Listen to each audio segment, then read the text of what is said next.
Selamat pagi Bapak Ibu, Dewan Juri yang terhormat. Perkenalkan, nama saya Cynthia Monalisa Simanulang. Asal sekolah saya UPT SD Negeri 003 Pasar Ibu, Kabupaten Humbangan Sindiran. Kali ini saya akan membawakan dongeng yang berjudul Emas Idola Pinapan. Selamat mendengarkan. Pada suatu hari, hiduplah seorang pemuda yang sangat rajin bekerja. Pemuda itu suka menolong orang lain dengan semampunya. Namanya adalah Mikael. Pada suatu hari, Mikael ingin pergi ke ladang untuk bekerja. Dalam perjalanan menuju ladang Mikael mendengar tetangganya yang sedang bicara tentang emas di dolok pinapan. Konon katanya ada emas sebesar kepala kuda. Tentu saja Mikael sangat tertarik dengan emas tersebut.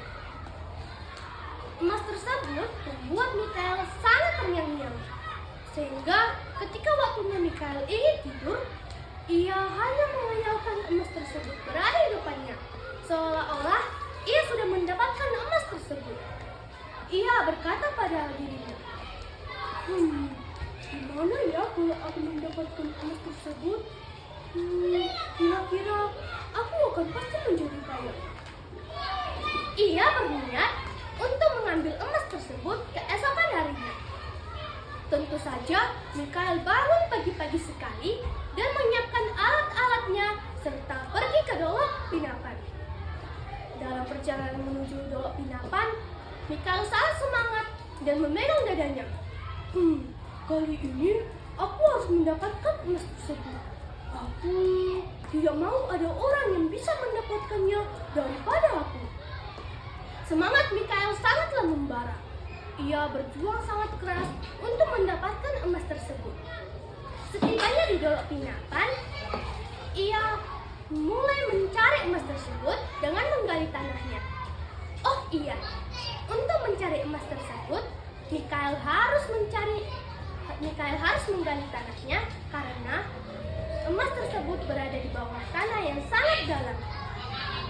Namun sayangnya, Mikael tidak menemukan apapun.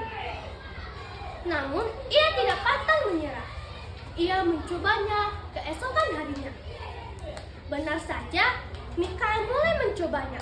Ia pergi ke dolok pinapan dan mulai menggali tanahnya sekuat tenaganya hingga matahari terbenam. Mikael hanya menemukan sebutiran emas yang sangat kecil dan sangat sedikit. Namun, ia juga mengucapkan terima kasih kepada Tuhan karena Tuhan telah memudahkan pekerjaannya selama ini. Ia terus mencobanya dan tidak mendapatkan emas tersebut. Kejadian tersebut sudah terjadi selama bertahun-tahun. Mikael ingin putus asa. Ia duduk di tempat-tempat ia mencari emas selama ini. Ia merenungkan nasibnya yang malang sekali. Aku tidak menemukan emas tersebut. Gimana ini? Apa aku menyerah saja ya? Namun tiba-tiba datang seorang kakek-kakek menghampiri Mikael. Kakek-kakek itu berkata kepada Mikael, "Hai Cu, apakah kamu ingin mendapatkan emas tersebut?" Lalu Mikael pun menjawab, "Iya Kek, aku ingin mendapatkannya. Namun, aku sudah tidak mendapatkannya. Sudah bertahun-tahun aku mencarinya Kek." Lalu kakek itu pun memegang bahu sang Mikael dan berkata kepada Mikael, "Cu, kakek punya cara. Pakailah alat penggali ini.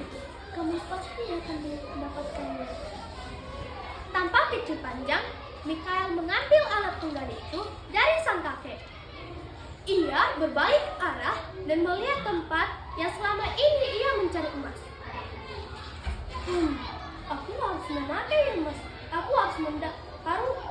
Aku harus memakai alat penggali ini. Tapi besok sajalah aku cari karena matahari sudah terbenam. Aku takut dilihat warga. Nanti aku dijuluki sebagai pencuri emas. Dan benar saja, Mikhail mulai mencarinya dan pergi ke rumah.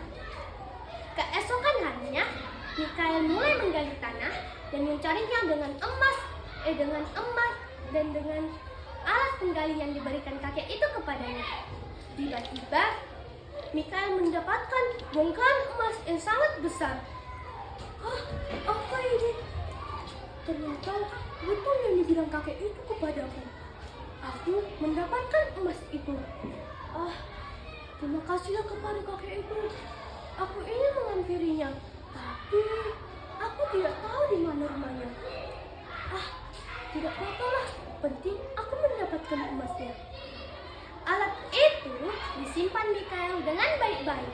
Hingga saat ini, alat itu sebagai warisan sang pencari emas yang sangat diandalkan.